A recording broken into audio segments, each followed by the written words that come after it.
The galaxy was old, older than any human mind could imagine. Among billions of stars and countless worlds, one name ruled above all others: the Empire. For over 10,000 years, the Galactic Empire had controlled the stars. It brought order to chaos, peace through fear, and silence where freedom once lived. Every species that met the Empire's fleets had only two choices: obey or vanish. The Empire did not need to fight most of the time. Its power was so great that most worlds surrendered before the first ship arrived. When the Imperial banners appeared in the sky, civilizations dropped their weapons and swore loyalty. No one dared to resist. No one, until humanity. Long before the Empire found Earth, it had already conquered half the galaxy. It ruled through a perfect machine of control: governors, fleets, spies, and endless laws. Planets were classified, resources were counted, and even emotions were regulated. Love, hate, fear, all were measured by the Empire's will. To the alien races, the Empire was not cruel. It was simply inevitable. Like gravity or the sunrise, it was part of the universe itself. So when the Emperor's voice echoed across the stars, everyone obeyed. Everyone, except one strange world, sitting quietly in a small spiral arm. A world called Earth. The first contact came by accident. An Imperial exploration ship was mapping a distant sector when its sensors picked up strange radio noise. The signals were messy, full of laughter, music, and shouting. It was not a distress call or a greeting. It was chaos. Pure, beautiful chaos. The ship traced the source to a blue planet orbiting a yellow star. Primitive, the Empire thought. Low technology. No starships, no colonies. Only one small species crawling on the surface, still fighting wars among themselves. "Send a scout report," the captain ordered. "Mark this world for observation. Possible future integration." But when the data reached the Imperial capital, the analysts were puzzled. They watched humans in their natural state, arguing, competing, dreaming, destroying, rebuilding. Unlike other species, humans did not follow a single leader. They followed ideas: freedom, honor, greed, love. They built weapons powerful enough to destroy themselves, and yet they laughed. To the Empire, it made no sense. Months later, a diplomatic vessel was sent to Earth. Its mission was simple: offer Earth a place in the Empire's peace. A great hologram was broadcast across the planet, the image of the Imperial envoy, tall and silver-skinned, eyes glowing with authority. "People of Earth," the envoy declared, "you are now part of the Galactic Empire. Your world will be protected. Your governments will obey Imperial law. In return, you will live in peace." Silence followed. Then, all across Earth, something happened the Empire had never seen before. Humans laughed, not out of fear, not out of madness, but pure disbelief. The leaders of Earth gathered. They argued, shouted, and voted. And when the envoy asked for their answer, they said one word. No, the envoy was confused. "No, you refuse the Empire?" The human representative, a woman in a simple grey suit, looked into the camera and said calmly, "Yes, we refuse." The alien paused, trying to understand. "Do you understand what the Empire is? It has ruled for 10,000 years. "We understand," she replied, "but we don't kneel." The report shocked the Imperial court. In all recorded history, no species had ever refused the Empire's offer. Some resisted after joining, yes, but none had ever said no before the first fleet arrived. The Emperor's advisors laughed at the message. "A tiny world," they said, "barely out of its cradle. They will learn." But the Emperor did not laugh. He sat in silence for a long moment, looking at the image of Earth: blue oceans, white clouds, endless storms. "Send a small fleet," he finally ordered. "Show them the meaning of obedience." And so it began. While the Imperial ships prepared for launch on Earth, humans were watching the stars. Satellites detected the approaching vessels. Panic spread, but something else also grew: unity. For the first time in history, all nations agreed on one thing: they would fight. Humans had always fought. They fought for land, money, power, and pride. But this time, they would fight for survival. In underground bases, scientists worked day and night. In orbit, defense systems were armed. Old enemies shook hands. Flags were lowered. A single symbol appeared across the world: a human hand holding the Earth. The message was simple: we are one. As the Imperial fleet entered the solar system, its commanders laughed at the primitive defenses they saw. Missiles, satellites, old metal ships. To them it was like watching ants trying to stop a storm, but humans were not ants. They were something else, something the Empire did not yet understand. They did not fight with perfection. They fought with madness. They made mistakes, broke rules, and created miracles out of chaos. And as the first Imperial ship moved into range, something strange happened.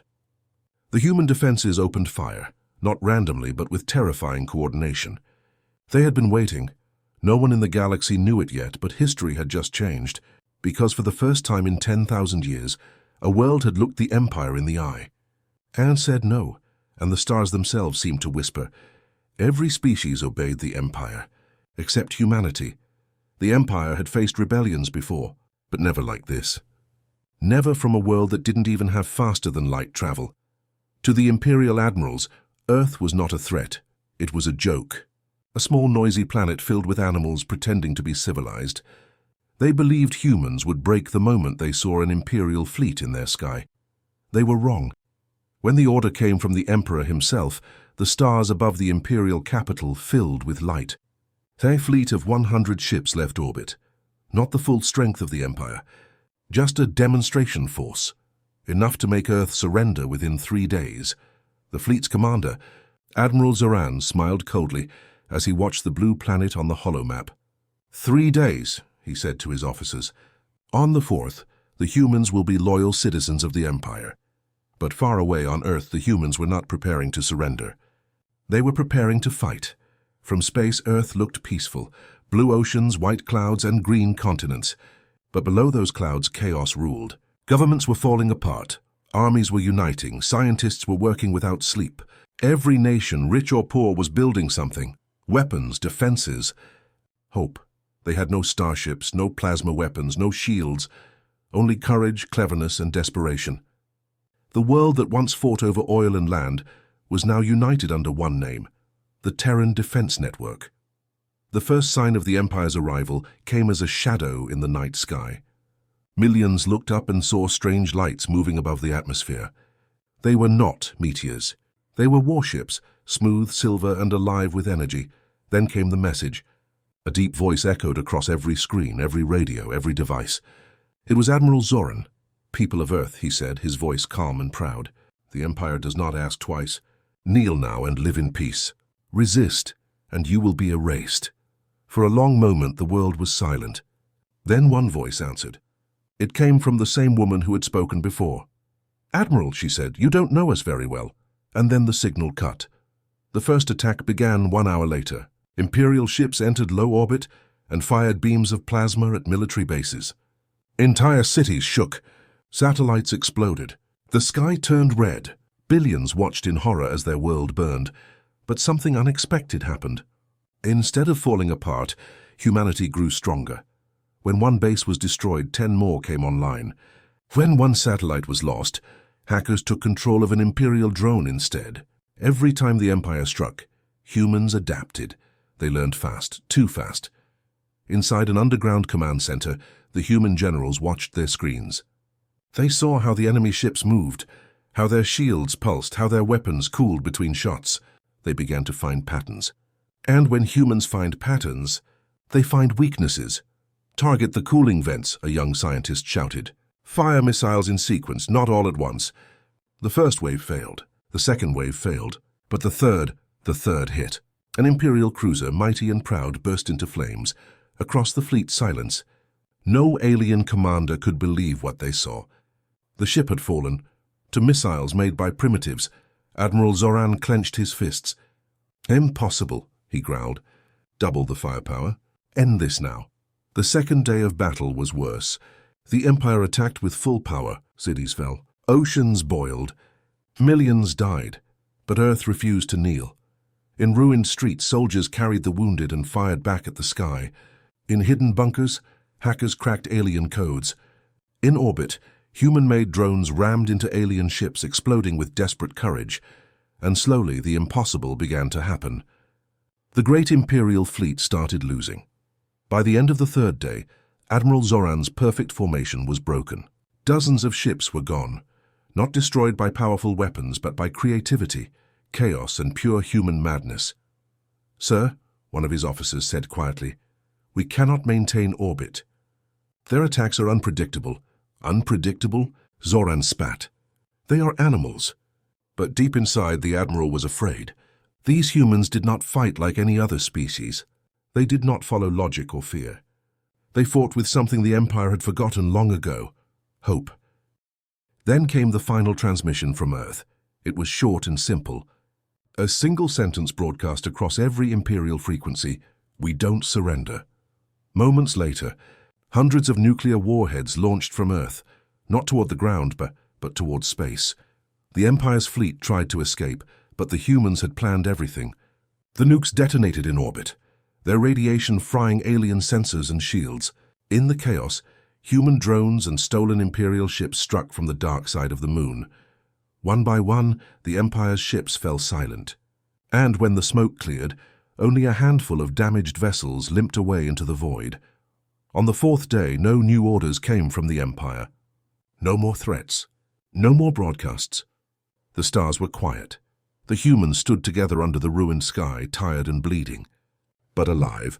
For the first time in history, they had fought the Empire, and won. Far across the galaxy, in the Imperial capital, alarms rang through the palace. The Emperor stood by his window, staring into the endless stars. His advisors spoke in fear. "The fleet is gone, Your Majesty." No survivors. The humans. They fought back. The Emperor turned slowly. "Fought back?" he repeated. Then softly he said, "Prepare another fleet, bigger, stronger." But in his voice, there was something new. Something the galaxy had not heard from him in 1,000 years. It was doubt, because the Empire had always believed that no one could stand against it. Until now. Until the day a small blue world looked at the might of the stars and said no. Every species obeyed the Empire, except humanity. The war that was meant to last 3 days had changed the galaxy. For the first time in 10,000 years, the Empire had lost a battle, and not to a rival empire or a superweapon, but to a single primitive world. The reports were unbelievable. The Emperor read them in silence. Destroyed ships, hacked systems, stolen technology, his advisors whispered. They are unpredictable, dangerous. The Emperor's golden eyes narrowed. Humans, he said slowly, a species that should not have survived. Far away on Earth, smoke still rose from burning cities. But life continued. Humans were rebuilding faster than anyone expected. Factories that once made cars were now making starship parts. Labs that once built satellites were now testing alien energy cores. The people of Earth had no choice but to learn, and they learned fast. Pieces of wrecked Imperial ships were scattered across deserts, mountains, and oceans, and humans began to study them. Scientists worked day and night, reverse engineering alien technology that had taken the Empire centuries to perfect. It wasn't easy. The systems were complex, built for alien biology and impossible logic. But humans had something that the Empire never did: curiosity mixed with desperation. In an underground lab, a young engineer named Dr. Levin stared at a piece of alien metal that glowed faintly blue. "This thing heals itself," he whispered. The metal shimmered, slowly closing a small crack. "Self-repairing alloy," said his assistant. "We could build armor from this." Levin smiled tiredly. "Armor? No, we build ships." And so, from the wreckage of the Empire's own fleet, humanity began to create its first interstellar vessels, Frankenstein ships. Built from both steel and alien matter. They weren't beautiful. They weren't perfect, but they worked. Meanwhile, the Empire tried to understand what had gone wrong. In the deep chambers of the Imperial Palace, alien scientists studied captured human prisoners. They scanned their brains, measured their reactions, tried to calculate what made them so dangerous. But every test ended the same way: confusion. Humans laughed under stress. They joked in fear. They sang in pain. To the Empire, these reactions were madness. One Imperial admiral, an old strategist named Kereth, watched the recordings carefully. He saw soldiers fighting in ruined streets, smiling as they fell. He saw civilians giving food to strangers while the sky burned. And then he said softly, "They fight like they are already dead." His assistant frowned. "Dead, sir?" Kereth nodded. "They have accepted death. That is why they do not fear it. That is why they win." The Emperor was not satisfied. He demanded more data. He wanted to understand how humans were growing stronger, not weaker after defeat. A spy ship was sent back to Earth. Hidden among asteroids, it watched as the humans tested their new engines. The aliens could not believe what they saw. The humans had done in months what other species couldn't do in centuries. They had created working hyperdrives, crude, unstable, but functional. They were preparing to leave their own solar system. The spy captain whispered in shock. They are not supposed to move this fast. The report reached the Emperor. He stared at the data in silence. Then finally he said, "Send more fleets. Ken this before they spread." But by the time the new fleet arrived, Earth was no longer alone. Human ships now waited in orbit, black, rough, and glowing with stolen alien light. They were not big, not elegant, but they carried the fire of survival. When the Empire's second wave appeared, the humans did not hide. They attacked first. It wasn't a perfect attack. Their ships trembled, their weapons overheated, and their shields flickered. But they hit hard, faster and more precise than anyone believed possible. The Imperial commanders panicked. This is not possible. They cannot have built a fleet, but they had. And this time, humans weren't just fighting for survival. They were fighting to show the galaxy that they would never kneel. Days later, wreckage from the Second Imperial Fleet drifted through the darkness of space. A single human broadcast spread across the stars. It was short, it was simple, and it was terrifying to every ruler who heard it. This is humanity. We are free. Across the galaxy, whispers spread among the conquered worlds, stories of a small species that had defied the Empire and won. Slave races looked up to the stars with new hope. If they can fight, some said, maybe we can too. And the more the Empire tried to silence those whispers, the louder they grew. In the Imperial capital, Admiral Kareth stood before the Emperor. He bowed deeply and said, "My Emperor, I have studied these humans. They are not the strongest. They are not the smartest. But they have something no empire can control." The Emperor's voice was cold. "And what is that?" Kareth looked up slowly. "They refused to give up." The Emperor said nothing. But his silence spoke volumes, because deep in his heart, a heart that had ruled through fear for thousands of years, something new began to grow. Something he had not felt since he first became ruler. It was fear. Far away in the dark of space, a single human ship left Earth's orbit. It was the first of its kind, and ugly, loud, and brave. Painted on its hull were simple words, written by hand, "For those who died free." And as its engines roared to life, humanity took its first step into the galaxy. The Empire had awakened a force it could not understand, not a weapon of metal, not a fleet of fire, but a weapon made of will. The human's secret weapon was being human. Every species obeyed the Empire, except humanity. The stars were no longer silent. Human ships now moved through the void, small, rough, and stubborn. They were nothing like the Empire's elegant cruisers, but they carried something no other fleet in the galaxy had ever known: the will to fight for freedom. The Empire had thought Earth would stay trapped in its own system. It never imagined that humans would leave so soon. But they did. And when they left, they didn't come to beg. They came for war. It began with whispers in the dark. Imperial outposts on the edges of space stopped responding. Freighters disappeared. Distress signals went unanswered. At first, the Empire blamed pirates. Then they realized the truth. The attackers were humans. They came fast and silent, striking from nowhere. They didn't conquer worlds. They didn't build colonies. They hit, they vanished, and they left messages behind. Each message was the same: the stars belong to all. Across the galaxy, the legend of the humans spread like fire. To the enslaved species, they were heroes. To the Empire, they were nightmares. Admiral Kareth, now commander of the Imperial Defense Fleet, tried to understand them. He studied their battle patterns, their tactics, their strange sense of chaos. But there were no patterns. Humans changed their strategy in every battle. They didn't follow logic, and they followed instinct. "They don't fight to win," Kareth said in frustration. "They fight to remind us that they can." Meanwhile, on Earth's new flagship, the Resolute, Captain Mira Hale stood at the viewing window, watching the stars stretch before her. Her ship was built from both human and alien technology, a fusion of chaos and order. Around her floated dozens of human vessels, ready for their next strike. She spoke quietly to her crew. "The Empire thought they owned the galaxy," she said. "Let's remind them. It belongs to no one." And with that, the fleet jumped into hyperspace. The humans didn't fight like conquerors. They fought like ghosts. They appeared in imperial space, freed enslaved colonies, and vanished before reinforcements arrived. They didn't destroy cities, yet they destroyed fear. In one such colony, a grey-skinned alien named Turan watched as the humans arrived. The imperial overseers fled in panic. A human soldier helped Turan to his feet and said softly, "You're free now." Turan looked at the stars, tears in his eyes. "Free," he whispered. We never knew what that word meant, and in that moment the humans became more than enemies. They became a symbol.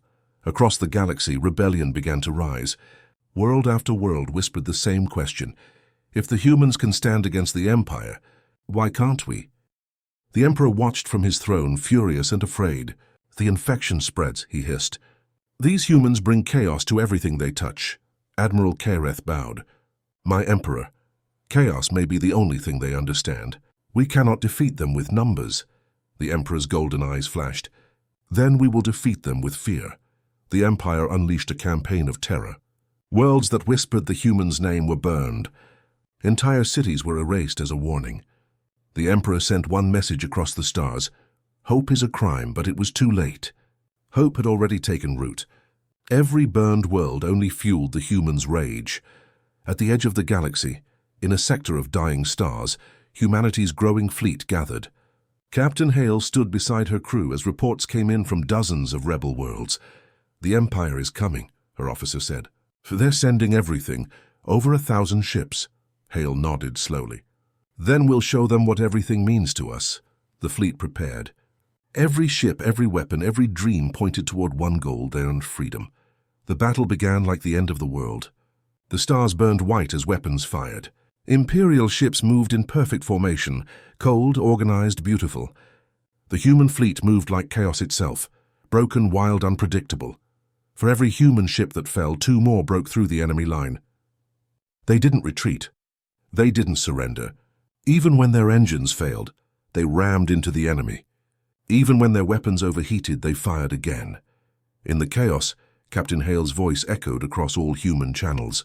"Remember Earth," she shouted. "Remember who we are." The human fleet roared as 1 hour passed.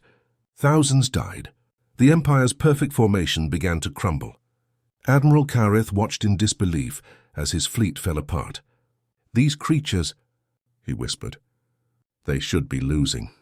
But they refused to die. And then came the moment the galaxy would never forget. A small human frigate, burning and broken, plunged straight into the Imperial flagship. The explosion lit up the entire star system, a storm of light and fire. When the flames faded, silence filled the void. The Imperial fleet was gone. The humans had won. Across the galaxy, the message spread faster than light. The Empire's fleets were destroyed. The humans had broken the unbreakable. In the throne room of the Emperor, silence reigned. Kareth, bloodied and broken, knelt before him. "My Emperor, they are coming." The Emperor rose slowly. "Then let them come," he said. "But understand this, Kareth. They are not fighting for conquest. They are fighting for something far more dangerous." Kareth lifted his head weakly. "For what, my Emperor?" The Emperor's voice was quiet. "For freedom. And freedom cannot be killed." In the darkness of space, Captain Hale's fleet moved toward the Imperial core. Every ship carried scars. Every pilot carried ghosts. But none turned back, because humanity had started this war not to rule the stars, but to remind the galaxy that no power, no empire, no god could ever chain the human spirit. Every species obeyed the Empire, except humanity. The Imperial capital loomed in space like a black jewel. Its towers stretched beyond the clouds, beyond the atmosphere, beyond even the imagination of its builders. Inside, the Emperor sat upon his golden throne, surrounded by his advisors. For the first time in 10,000 years, he felt unease. Reports had arrived from every corner of the galaxy. Human fleets were approaching the capital, battered, ragged, but unstoppable. Colonies once enslaved by the Empire had joined them. Every species that had feared the Empire now whispered hope. The Emperor's advisors panicked. "Your Majesty, we can still destroy them." One cried. "We can fire the planet's defenses. We can annihilate Earth and all its ships." The Emperor shook his head slowly. "No," he said. "They are not just fighting for survival. They are fighting for something far greater. And I cannot stop it." Far away above Earth's blue oceans, Captain Mira Hale stood on the bridge of the Resolute, staring at the Imperial capital. Her fleet was small compared to the Empire's might, but they carried the spirit of 1 billion humans and countless allies. She turned to her crew. "Today," she said, "we do not fight for glory or conquest or revenge. We fight for freedom, for all the worlds they tried to crush, for everyone who has ever been told they must obey." The fleet answered with a roar, a sound that echoed in the silence of space. The first human ships entered the Empire's outer defenses. The automated guns fired, massive beams of light and energy tearing through the void. Ships exploded. Fire danced across the darkness. Human pilots shouted, laughed, cried, and pressed forward. They did not fight perfectly. They did not retreat when they fell. They adapted. They improvised. Every attack from the Empire became an opportunity. One by one, the defenses collapsed. The outer walls of the Imperial capital shattered like glass. Inside, the Emperor watched, calm and composed. He did not panic. He knew the humans would reach him. In the throne room, he waited. The doors opened with a soft hiss, and a hologram of Captain Hale appeared before him. Her face was tired, her uniform scorched, but her eyes burned with determination. "Emperor," she said, her voice steady, "your empire is finished. You could have ruled forever through fear, but the galaxy has learned that fear cannot bind the spirit." The Emperor studied her. "You could have died 1,000 times over," he said. "And yet here you are. Why do you spare me?" Hale's voice was calm, almost gentle. "Because we do not want your destruction. We want the choice that you never gave anyone: freedom." Across the capital, human ships landed, and their crews stepped onto the floors of alien worlds. The enslaved species watched in awe as humans opened the prison gates and gave them their first taste of liberty. Turan, the gray-skinned alien who had once been a slave, looked around him. "Freedom. At last," he whispered. The humans did not claim the Empire for themselves. They did not force their will. They only removed the chains. Back in the throne room, the Emperor rose from his chair. He walked slowly toward the hologram of Captain Hale. "Humans," he said, "you are unlike anything the galaxy has seen. You fight not because you are ordered, not because you are paid, but because you will not bow. I admit, I underestimated you." Hale inclined her head slightly. "The galaxy will not repeat that mistake again." The Emperor fell silent. For the first time, he felt the weight of his empire crumbling. In the skies above, human ships flew over Imperial banners and torn flags. All across the galaxy, news spread of the victory. Species that had once trembled in fear now began to rise. The Empire was still large, still powerful, but it was no longer invincible. For the first time in 10,000 years, the stars were free. On Earth, children looked up at the night sky. They saw ships returning home. They saw their planet still blue and alive. And in every corner of the galaxy, beings whispered the same words. Every species obeyed the Empire. Except humanity. The humans had not conquered the stars. They had not enslaved, destroyed, or ruled. They had shown that courage, unity, and hope were stronger than fear. And in doing so, they had reminded the galaxy of the greatest truth of all. Freedom cannot be taken. It can only be claimed. Captain Hale watched the stars fade into normal space. Her crew gathered around.